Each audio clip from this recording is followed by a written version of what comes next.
From New York, it's theCUBE, covering Big Data New York City 2016. Brought to you by headline sponsors, Cisco, IBM, NVIDIA, and our ecosystem sponsors. Now, here are your hosts, Dave Vellante and George Gilbert.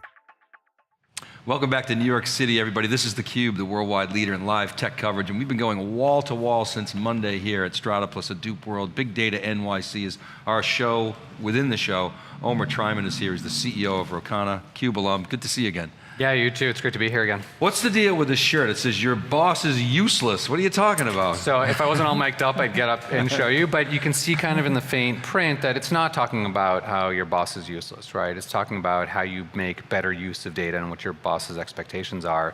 The point we're trying to get across is that context matters. If you're looking at a small fraction of the information, then you're not going to get the full picture. You're not going to understand what's actually going on. You have to look at everything. You have no choice today. So Rocana has some kind of ambitious plans to enter this market, generally referred to, I guess, as IT operations, if I can call it that. Why does the world need another play on IT operations? In IT operations. Yeah. If you look at the current state of IT operations in general, and specifically people think of this largely first as monitoring, is I've got a bunch of systems, I can't keep track of everything, so I'm going to pick and choose what I pay attention to. I'm going to look at data selectively, I'm only going to keep it for as long as I can afford to keep it, and I'm not going to pay attention to the stuff that's outside that hasn't caused problems yet. The problem is the yet, right? You all have seen sort of the Delta outages, the Southwest issues, the Neiman Marcus website, right? There's plenty of examples of where someone just wasn't looking at information, no one was paying attention to it or collecting it, and they got blindsided. And in today's pace of business where everything is digital, everyone's interacting with the machines directly, everything's got to be up all the time. Or at least you have to know that something is gone askew and fix it quickly. And so our take is what we call total operational visibility. You got to pay attention to everything all the time, and that's easier said than done. So. Well, because it requires, you got to pay attention to all the data. Oh, this reminds me of Abhi Mehta in 2010 said, sampling is dead. Right? You would agree. Right. Abhi's right. And so it's much more than that, of course, right? Yeah. Sampling is dead. You want to look at all the details all the time. You want to look at it from all sources. You want to keep enough history. So if you're the CIO of a retailer, your CEO says, are we ready for Cyber Monday? Can you take a look at last year's sort of lead up and this year's? And the CEO is going to look back at him and say, I have 7 days of data. What are you talking about last year, right? You have to keep it for as long as you need to address business issues. But collecting the data, that's step one, right? I think that's where people struggle today, but they don't realize that you can't just collect it all and give someone a search box or say, go build your charts. Companies don't have data scientists to throw at these problems. You actually have to have the analytics built in.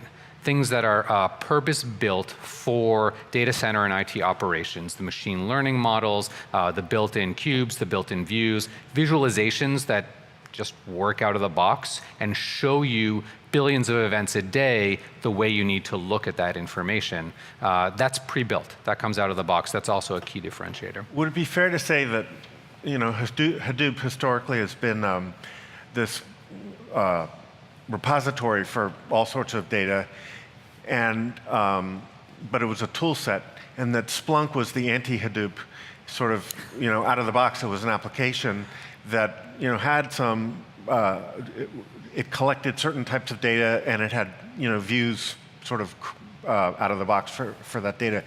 It sounds like you're trying to take the best of each world, where you have the full extensibility and visibility that you can collect with all your data in Hadoop, but you've pre-built all the analytic infrastructure that you need to see your operations in context. Yeah, I think when you look at Hadoop and Splunk, and your concept of Rocana is the best of both worlds is very apt.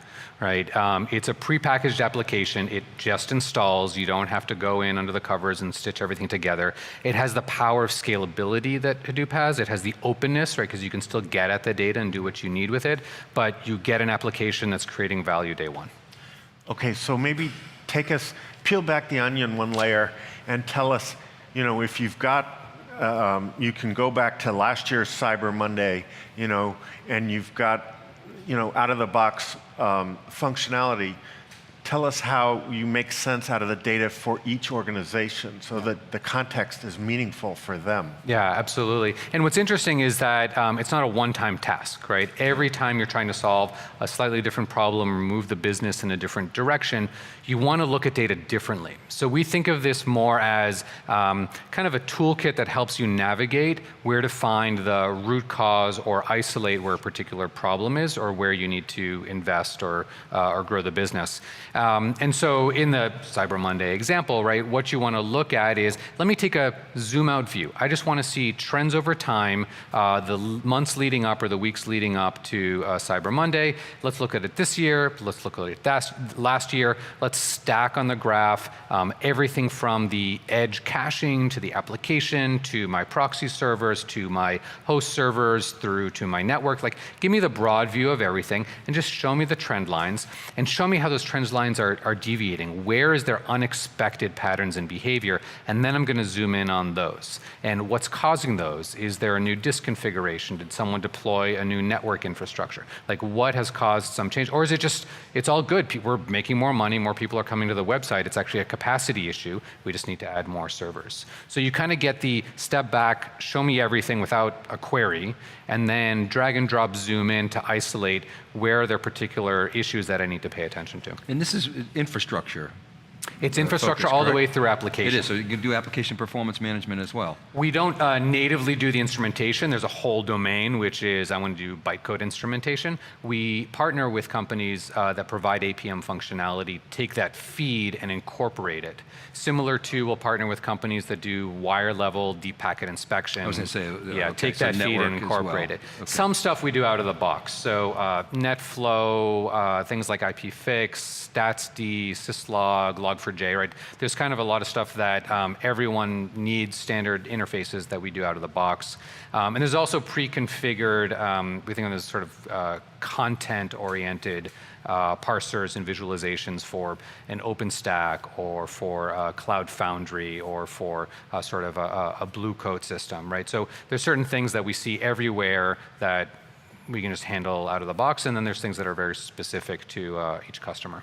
So a lot of talk about machine learning, deep learning, AI at this event.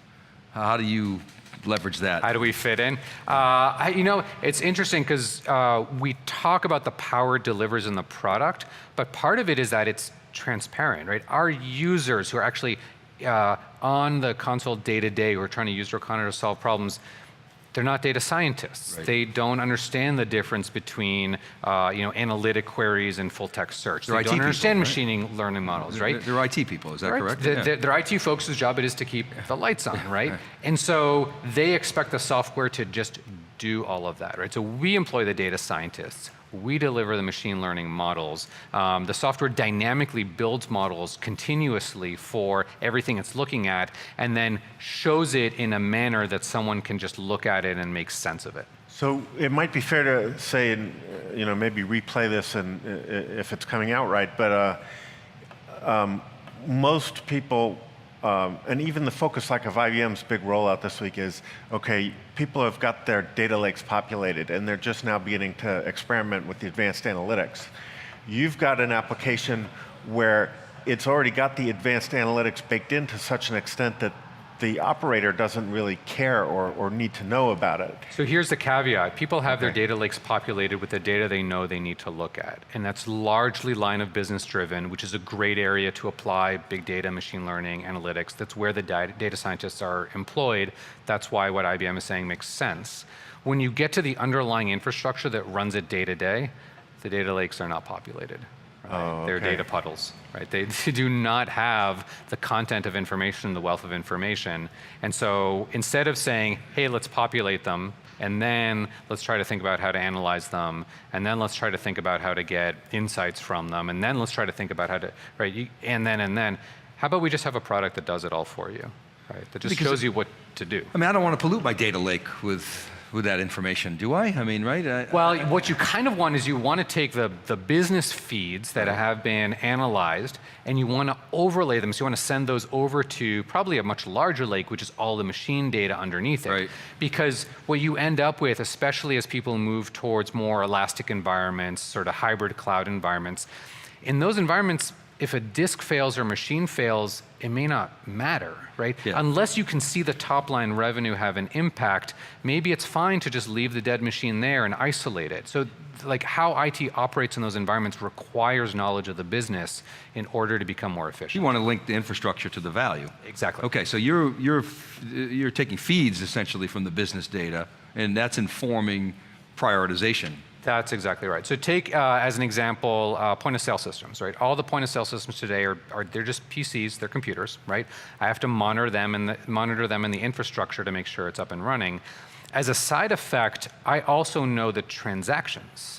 So as an IT person, I not only know that a system is up, I know that it's generating the same amount of revenue or a different amount of revenue than it did last week or that another system is doing. So I can both isolate a problem as an IT person, right, as an operator, but I can also go to the business and say, hey, nothing's wrong with the system. We're not making as much money as we were. Why is that? And let's have a conversation about that, right? So it kind of brings IT into a conversation with the business that they've never been able to have before, using the data they've always had, right? They've always had access to. Omer, we were talking a little before about how many more companies are starting to move big parts of their workloads into public cloud. Yeah. But the notion of sort of hybrid cloud, having a hybrid cloud strategy is still a bit of a squishy term. Yeah. help us fill in for perhaps those customers who are trying to figure out how to do it. Yeah. Where you add value and make that possible. Well, what's happening is the world's actually getting more complex with cloud. It's another place that I can use to cost effectively balance my workloads. We do see more people moving towards a public cloud or setting up private cloud. We don't see anyone whole scale saying, I'm shutting down everything and I'm going to send everything to Amazon. I'm going to send everything to Microsoft, right? Even in the public cloud, it's a multi-cloud strategy. And so what you've done is you've kind of expanded the number of data centers. Maybe I add a half dozen data centers, now I've got a half dozen more in each of these cloud providers. It actually exacerbates the need for being able to do multi-tier monitoring. Let me monitor at full fidelity, full scale, everything that's happening in each piece of my infrastructure, aggregate the key parts of that, forward them on to something central so I can see everything that's going on in one place, but also be able to dive into the details. And that hybrid model keeps you from clogging up the pipes, it keeps you from information overload, but now you need it more than ever. And to what extent does that actually allow you, not just to monitor, but to remediate? Well, it's the sooner you notice that there's an issue, the sooner you can address that issue. Okay. And the sooner you see how that issue impacts other systems, the more likely you are to identify the common root cause. Okay. An example is a customer we worked with prior to Rocana had spent an entire weekend isolating an issue. It was a ticket that had gotten escalated. They found the root cause, the core system, and they kind of looked at it and said, well, if that core system was actually the root cause, these other 4 systems should have also had issues. They went back into the ticketing system. Sure enough, there were tickets that just didn't get escalated.